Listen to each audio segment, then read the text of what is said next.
Here we go. Well, welcome guys to the RootedFour podcast. We are recording live right now on YouTube and on Facebook. So I hope you guys are having a fantastic Monday.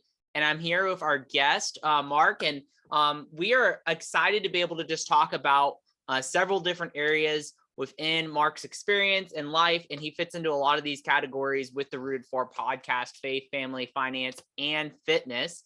And so go ahead and just introduce yourself for just a couple moments here about who you are and what you love about life. Perfect. Thanks for having me, Matt. So without further ado, I'm going to try to give you a compressed version of what I like to call three big major chunks of my life, of spanning 3 decades, which I could do in a few minutes to keep it fresh, exciting, and moving. And then obviously we can go back and touch on anything. And then once we have some more people, if they hop on or things of that nature, we can go back. So the best way I would say is, without talking about, so I was born in New York and I raised there my whole life. So we'll just skip a bunch of decades right there. But right out of college, I would say the first F to touch upon would be finance. So I love telling this story because I graduate from college. I have this business management and a minor in marketing, and now I need to go to the work and get a job. And how do I get the job? My mom goes to a party the next Saturday night. Some random guy is just flexing his chest and playing with his suspenders, literally, and taking big wads of cash out. And my mom turns around and goes, "So what do you do for a living?" And he says, "I'm a stockbroker." And my mom says, "Well, my son just got out of school last week and he's thinking about, going into finance. He's hired. He starts Monday." That was my job interview. Wow. So yeah, just like that. So I had no idea. I'm literally out of school a week. And I went to this brokerage firm, and I believe it was David Black and Company, to remind myself. And it was a biotech firm specialized in a lot of initial public offerings of biotech companies. Guy was worth like hundreds, millions back then, which is now the equivalent of probably multi-billionaire. And we had at it. Fast forward, I did that throughout different firms for many, many years. And then at one point, without getting into, again, a decade of finance, I had progressively tried different things. So we went from retail brokerage, and then it was Forex and commodities and currencies. And finally, I landed myself at the big bank. Now we're really serious. No more wild stockbroker days. If you ever saw the movie Boiler Room, that was pretty much my lifestyle. And I was Vin Diesel, both looking and acting and doing everything he was doing. Maybe a little bit less money and a little bit less partying than those guys did. Wolf of Wall Street wasn't even a thought concept or an idea or a movie at that point. So, as far as the finance piece, to keep tying it back into the title of your podcast, I was doing it everywhere from pennies, dollars, millions, hundreds, millions. So finally, in my last stop, when I was at the bank, I was handed a book of business of under, I want to say 11 million. And over the next 3-4 years, I turned it to over $110 million. So I almost 10x the book. In the process, I made the bank very rich. Well, not very rich, but they made a lot more than I did, obviously. I made clients some money, but I really wasn't fulfilled. When you make somebody worth 5, 10, $20 million, $1,000 on a trade here or there, or you save him a quarter point on a car loan or a mortgage, they're like, great, I can buy a new belt or a cool suit, or it just wasn't fulfilling. Right. P.S. In the process of all of that, I gained probably solid 50 plus pounds and 4 clothing sizes. Wow. Because you're just eating and drinking and whining and dining and taking people out. So where this all finally comes to a head, and I'll never forget, clear as day, we go to Port St. Lucie, Florida on vacation, like a good New Yorker does and goes to Florida. And I went into this gym, and a guy says to me, "Hey, you want a free personal training session? It's on me." And I'm like, "Yeah, I bench 400, I squat this, I deadlift that." He's like, "That's great. No machines, no barbells, no dumbbells, all plyo. You're going to do box jumps. You're going to do battle ropes. You're going to do kettlebells. You're going to do body weight. P.S. I was broken 25 minutes in. I remember laying on the floor, staring at the ceiling, gasping for air, going, what good is like all this money that I've been trying to create for years if I'm not alive, or if I'm not healthy, or if I can't hang out with kids because I wanted the next F, family. I didn't have one at this point. I have my girlfriend, which I think at that point became fiance, somewhere along the line became wife. But then I said, this just can't be. So we go back to New York, and I walk in and I quit. And I walk across the street and I grab my wife, who's working at a huge ad agency, and say, you quit too, and we're moving to Florida, and I'm going to be involved with fitness because I want to be fit and I want to be healthy. I'll figure out the money. Okay, so we go. And we went to Florida, and now who's going to hire like this fat New Yorker guy in Florida to be a trainer? So I had to work on me. So I actually took off over 50, 60 pounds, and I dropped all 4 clothing sizes, got into the best shape of my life, had a bunch of licenses, start picking up clients. I'm learning the craft of personal training. P.S. By God's design, we got caught in the largest housing correction in history. And then we had to make a judgment call. Do we want to stay here while the houses next door to us had like lawns growing 5 feet tall and copper pipes? They were breaking in and stealing them. Like it was something out of a bad movie. And we said, let's go back to New York. So we go back to New York, and I start working in big box clubs, New York Sports Club. For those who are familiar, they have a few hundred clubs regionally in the East Coast. And now here I am, the trainer, the assistant manager, the manager. Give him the club that no one could do, Staten Island. They had 32 managers in under 14 years. Wow. I was the only one to make it over 6 months. So finally, P.S., after almost a year there and turning it around, that's when the floodgates opened up. So they gave me a bunch of clubs to run. And so now, I want to go back over to the fitness side of it.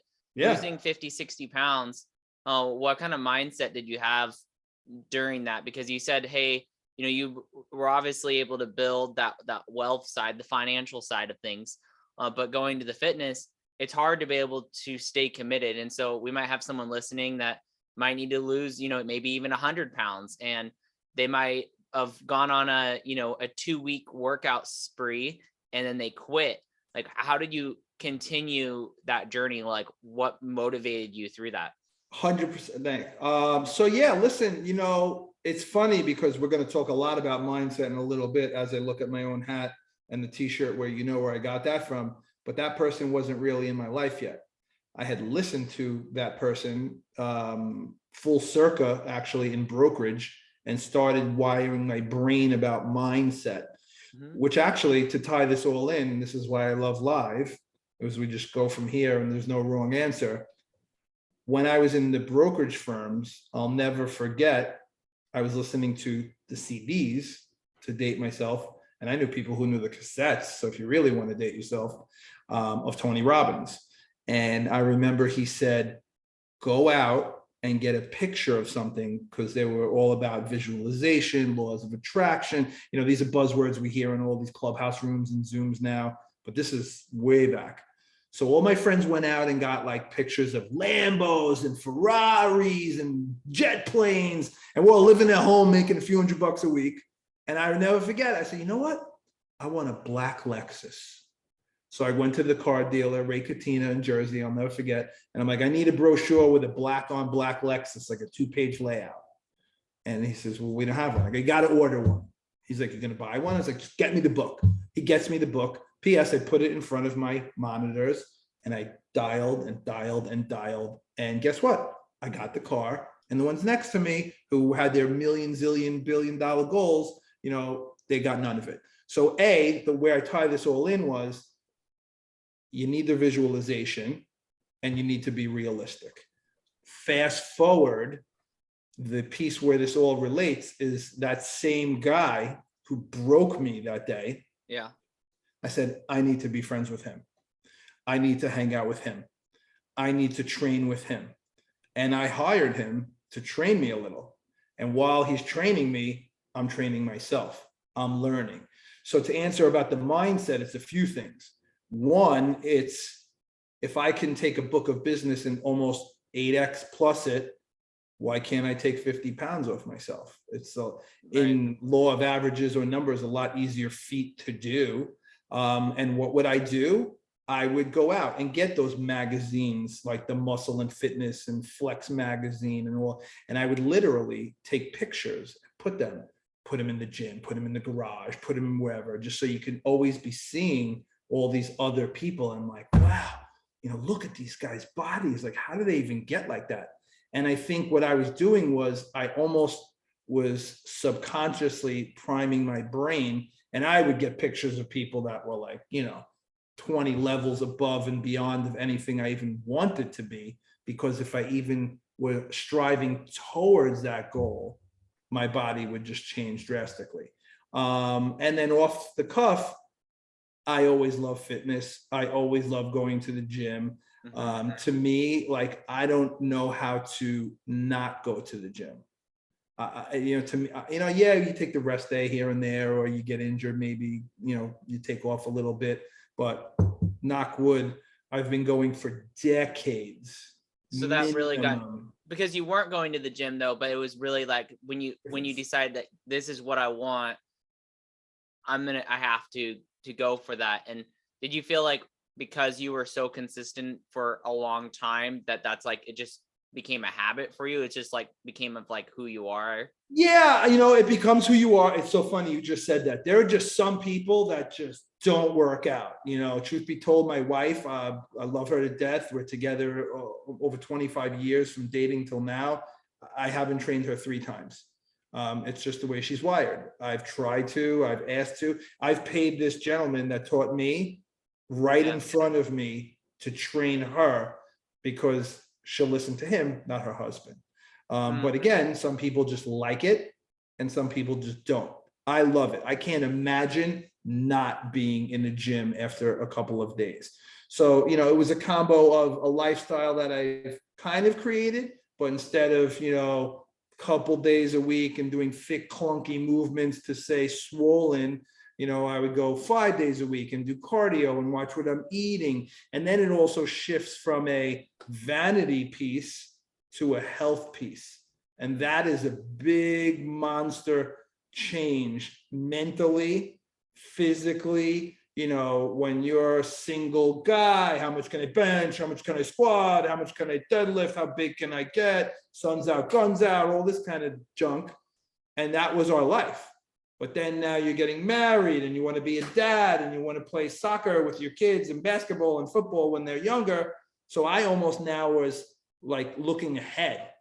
A lot of my friends were looking back. I used to do this. I used to do that, and what's that old saying? I'm probably going to butcher it up, but the past is a mystery.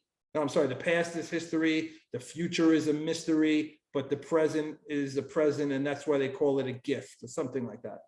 So I was focusing on now and ahead rather than a lot of people who were like trying to get thick and clunky like they used to. Right. And looking backwards, that's it doesn't do you any good, right? You can look back and be like, well, this is something that I conquered. This is what I accomplished, but looking forward, that's the direction we're going. It's like, what can you do today? Not, hey, what did I do yesterday? Celebrate the wins, but to really be able to focus on moving forward and going past that. And so when you were during that, I know we wanted to get into mindset here in a little bit, but that focus, because that takes a lot of dedication, like the 40, 50 pounds. And I'm kind of getting stuck on that for a moment, but there's that mindset shift. And there is something about it. I know personally for me, I ran 20 some miles a while back, and it was like, there was a moment where I didn't even feel the element of running anymore. It was literally just that I'm going. I just didn't stop. Yeah. And so what process do you feel like that happens for you? Like what is your like moment that light switch clicks on, or is it something that you always have that because you've built that muscle memory when you're working out? I think I kind of always have it, but it's degrees of dialing it up or down. Okay. So I like to give in my own journey of that, because it was a different journey to go from, 250, 260 to 200, and from a 42, 44 waist to 34. Because back then it was, I thought of it in chunks. I got to lose 20 pounds, I have to lose a clothing size. I have to lose another 20, I have to lose another clothing size. So I did micro goals within the whole bigger piece. Because, again, when you say, all right, I'm going to lose 50 pounds and 4 clothing sizes, go. It's not that easy. Is it doable? Yes. Is it hard? Yes. Is it impossible? No. Is it easy? No. So I like to say, all right, I got to get to the 42. I got to get to the 40, and then I remember getting a little sticky. Usually after you lose a couple clothing sizes, you get a little sticky point. Your body's like, okay, we've done this. We're good. Leave us alone. And that's where it gets a little, okay, now you're doing, more battle ropes, more cardio, less carbs. Now you're changing eating. Now you're, believe it or not, and your mind is so it gets very cranky during some of these phases. I don't have to tell you, and you'll be experiencing that in day ? Of 75 hard. Some people feel it in day 1, but I say day 1's nothing. Talk to me on day 7. Talk to me on day 23. Talk to me on day 45 when you're like, what does bread taste like? And my body is just sore. But the end result is that this will be better to look XYZ way and be healthier than whatever that is you're putting in your mouth tastes. Right. So again, and I'm not like with an 8-pack and a perfect body, but I think I'm in pretty damn good shape for my age, and I'm pretty strong and hang with all these guys who are way my junior in the gym. At the end of the day, now I am that dad who I can play basketball with my kids. I can play football. I can jump on a mat and do jujitsu with them on a moment's notice. And I couldn't have done that if I didn't change my lifestyle and my mindset. And so how does that feel like to be able to do those things? Feels amazing. I'm top of the world.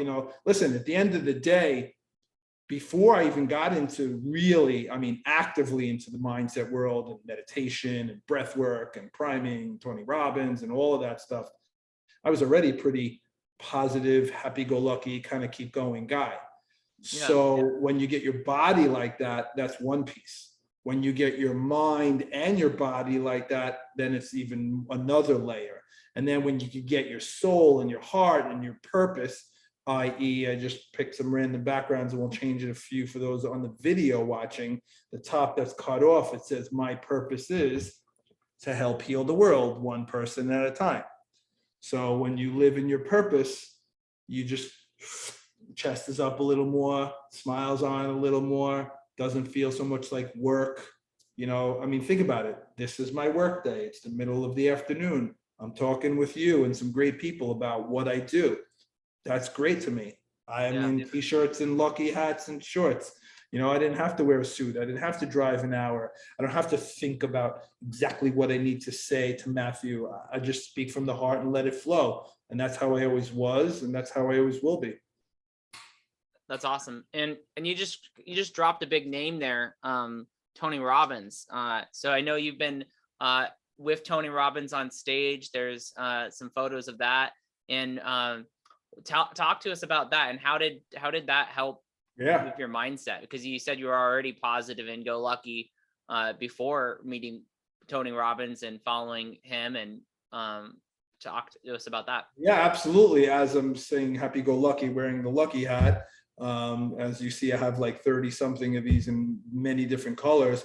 So, it was the point where I remember on my website, I have a dial that says how many pounds lost, how many clothing sizes removed, how much muscle gain, and it broke through 10,000 pounds removed. Wow. And I remember sitting there going like, all right, now what? Like, what do I do now? I've taken over 10,000 pounds off people. I'm making good money. I'm working not as hard. I'm feeling great. I'm living in Florida again. And I'm good.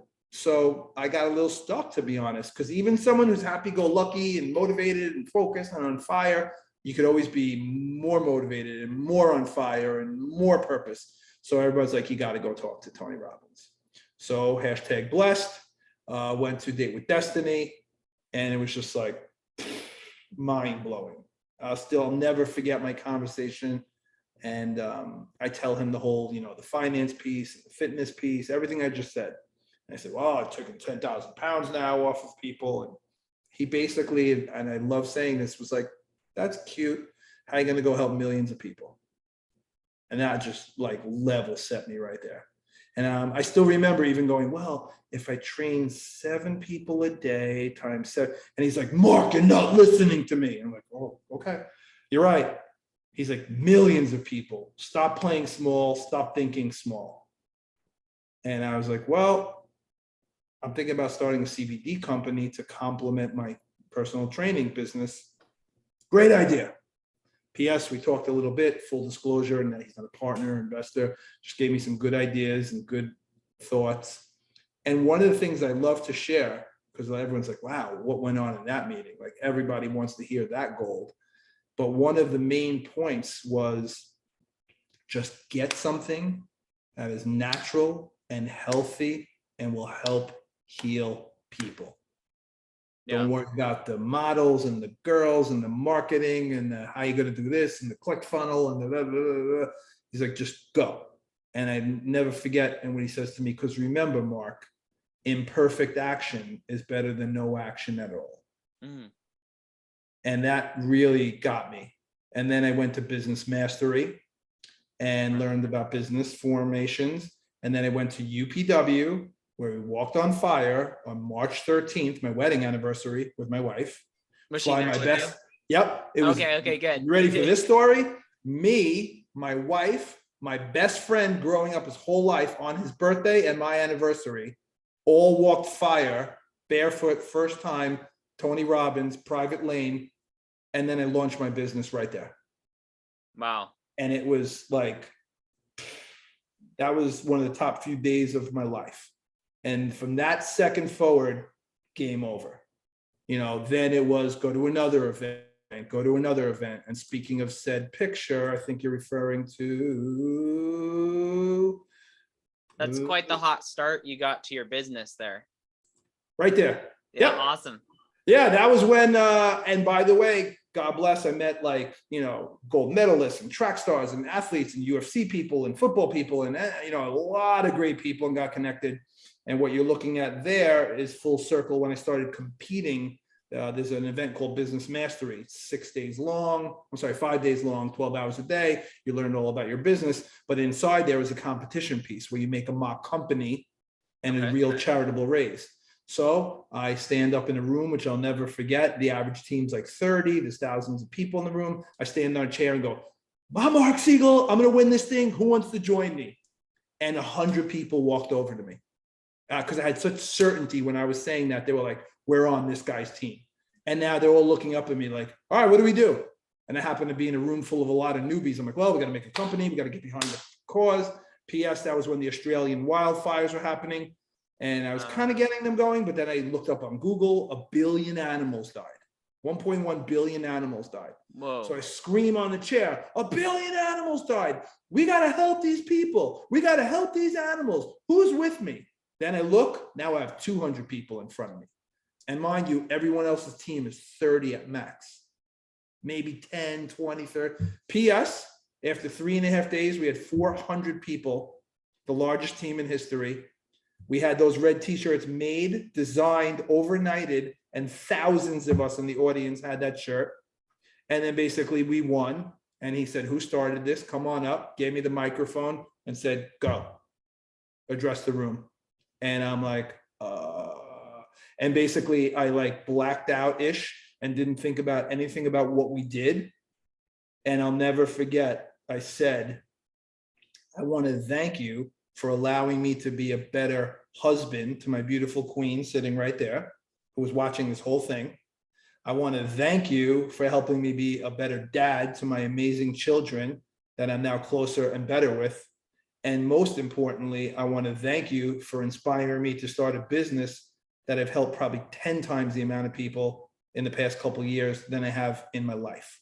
And I just started crying and the whole place went crazy. And I handed the microphone off. and that was it.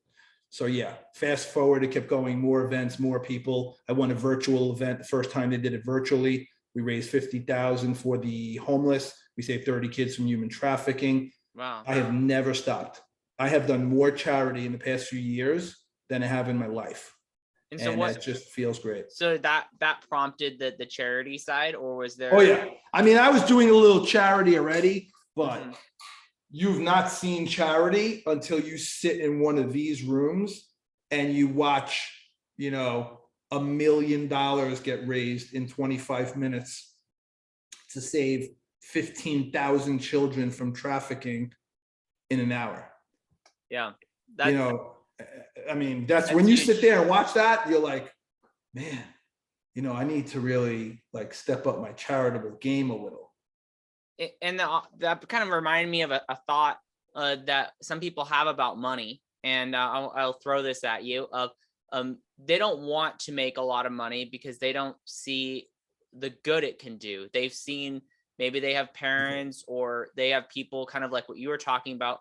They didn't have that fulfillment, and some of those things like were neglected. Like, you know, your fitness side, for example, was neglected. Some people have had families that were raising up and their parents weren't in the picture because they were always working to go on, you know, make this or that. And so talk about the impact that you can make with that money, like that feeling of like, especially for the charity side, you know, if you can give a child water in Africa that doesn't have any clean water, like, hey, I'm drinking 100 ounces of water today. A child in Africa might not even have a cup of clean water. Yeah. And so talk about like the emotions with that. Have you thought about that? Yeah, absolutely. And I'm trying to think back on the first event that I saw the really big raise, because, you know, Business Mastery, if I recall, which was my second event, they usually do a really big piece of that. And I remember when they started showing videos and they're like, listen, trigger warning, we'll show you some videos about trafficking and it's going to get graphic. And I got to tell you, you know, as a human, it's hard enough to stomach and watch any of it. As a parent, you can't. I mean, I had to walk away a couple times and it really struck a chord. And then I always remember Tony would say, you know what? Start giving a little bit now. And even whether going back to faith, to throw another F in, my Jewish friends, my Catholic friends, my Protestant friends, my Greek Orthodox friends, it seems like somewhere, and someone could correct me ever if I'm wrong, that there usually is always a charity piece in religion, faith, or what have you. And a lot of people would say, like, give 10%. So what's funny is, you know, Tony would say, hey, if you made $100,000 this year, did you give 10 grand to charity?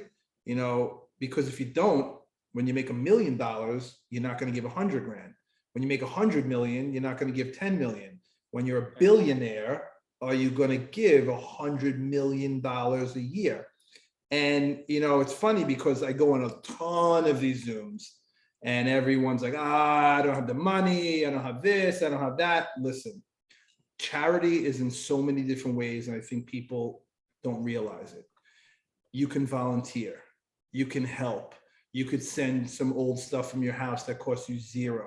You can share or promote someone's charitable event that will bring more people with more money, who will have more impact and do more cause. Yeah. And it costs $0. So to answer all of that, it's hard in one sentence, but, you know, the more events I went to, the more I started realizing I've got to give more. So I started giving more and different ones. You know, over the past couple of years, I've given umpteen amount of money to pediatric oncology support team, helping kids with cancer locally here and their families.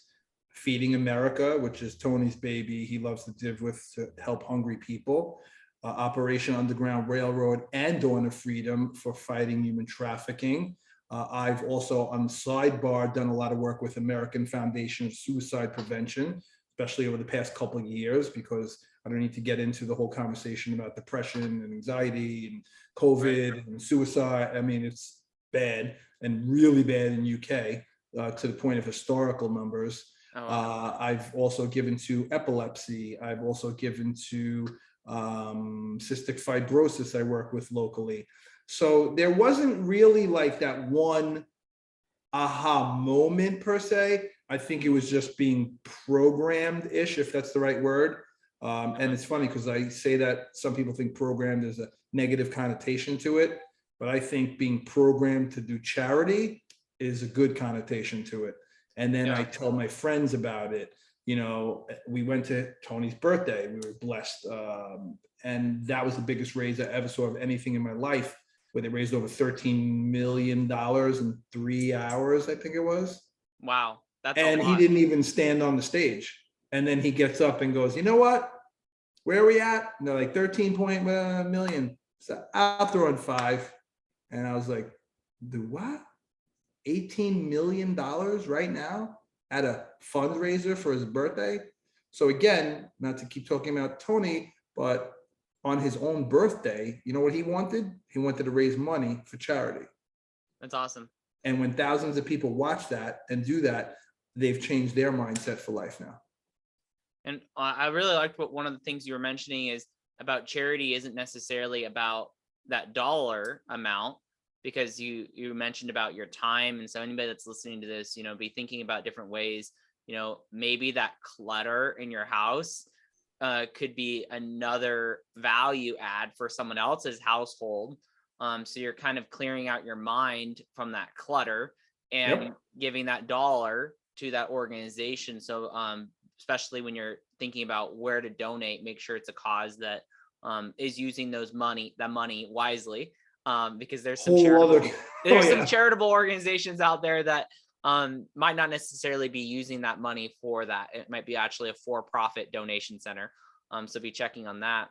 And I want to be respectful of all of our time here. And so one of the things that you mentioned is CBD. And so you went into the CBD business. I want to just highlight that if anybody's interested in that. And so what ways have you found that it's benefited people and helped people? Oh, that I'll try to really compress because I could talk for days. And we're actually in the process of editing 125 video testimonials. So as I've been fresh to watching these, I will say it is a game changer. In summary of all of it, I have clients that are 6 to 96 years old. I help children come off of Adderall, Ritalin, Focalin, Vyvanse, Lexapro, teens, college people, Vicodin, Xanax, painkillers, 30s, 40s, 50s, 60s, elderly, Roxycontin, hydrocodone, Oxycontin, Percocets. All of what I've created is 0.00 THC. You can do a hair test, blood test, urine test, you will pass. I have gold medalists. I have law enforcement. I have military. I have city workers. I have professionals, a couple on NBA, NFL, 2 Hall of Famers, and a couple people I'm not allowed to even talk about. I have in a certain networking organization that we both know, dozens upon dozens. What have I physically watched with my own eyes? People that couldn't do this, doing this in 3 to 5 minutes with rheumatoid, playing piano, working out, going shooting, playing tennis, pickleball. I've saved factually that I know of a minimum of over 6 lives of people that were suicidal. 3 sets of parents in HNP have reached out to me privately, and one on a Zoom in a breakout room that I saved their kids' lives.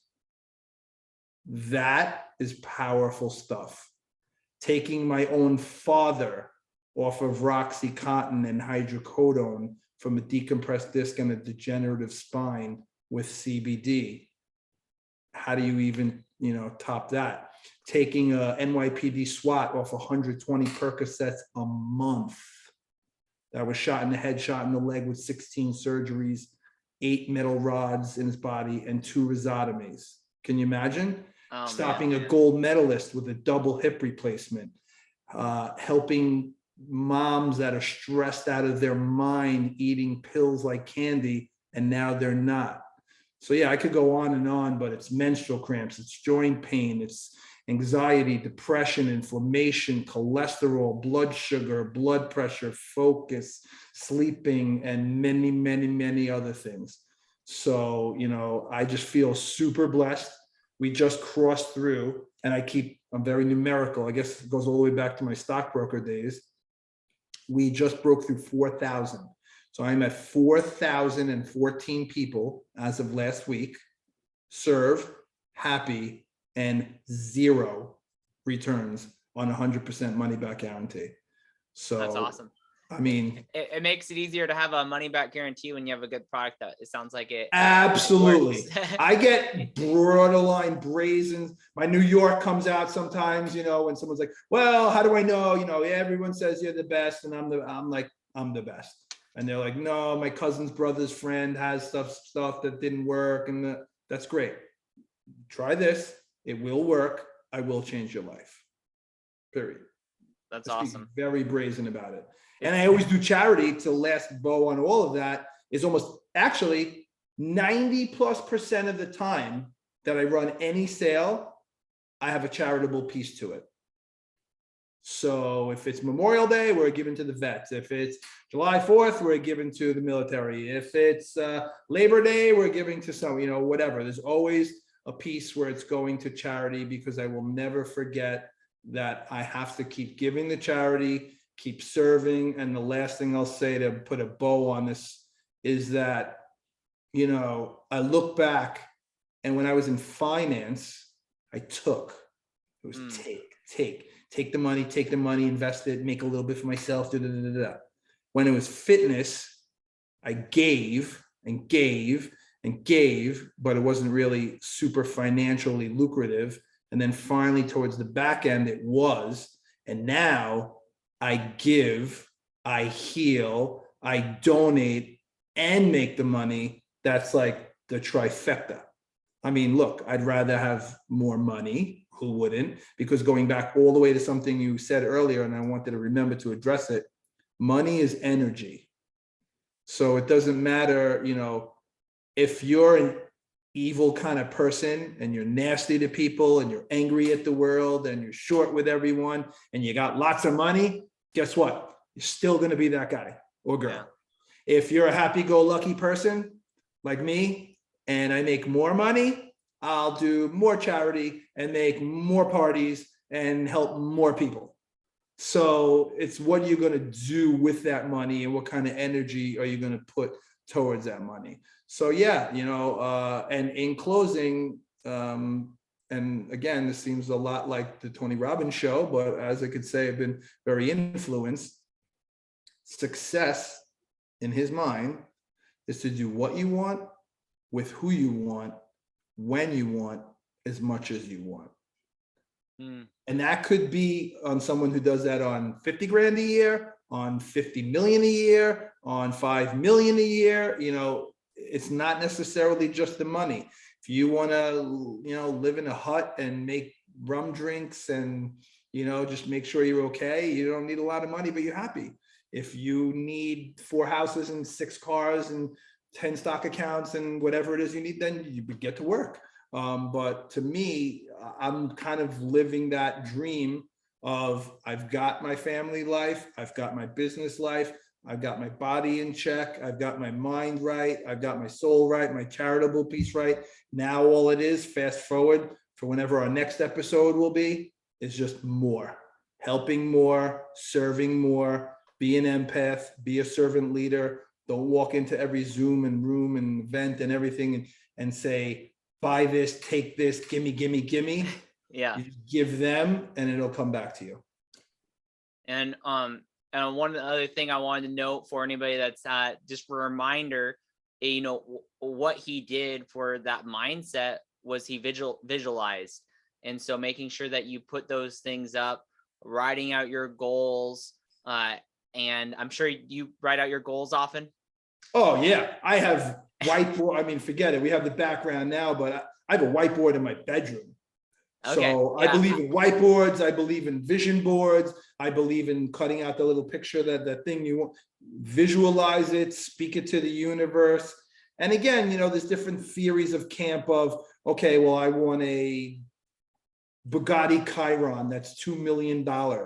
Look, if your business is making a couple grand a month, you probably should pick something a little more realistic than a $2 million car. I was always in that camp. But then there's always someone who says, well, it's unlimited, dream big, big. Listen, I dream really big. I could dream in a lot of zeros too. But I might say to that person who's a couple thousand, maybe you say, my goal is to make 5,000.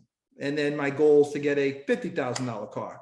And then my goal is to pay off that car so I don't have a bill, because everyone's trying to keep up with the Joneses and everyone's got a one-upsmanship. And it's kind of a poor part of society that I hate, that everyone's, oh, you have this? Well, guess what? Oh, I just went out and bought one next week better and bigger and faster and more. And for what? Like, what is that really at the end of the day? Does that guy sleep any better, with the $190,000 car than the $60,000 car guy? Probably not. Right. And guess what? That guy could hate his wife. That guy could have a miserable relationship with his kids. That guy could have, just because you have money doesn't make you a happy-go-lucky person or successful.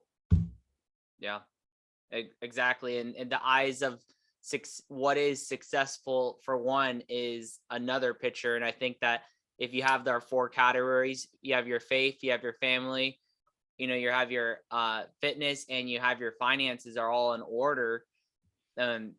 More than likely, those are all good things. And so just definitely be thinking about those ones. Well, thank you so much for taking the time to be on our podcast here. If you guys want any CBD products or you want to be able to reach out to them, I'll definitely have that in the show notes.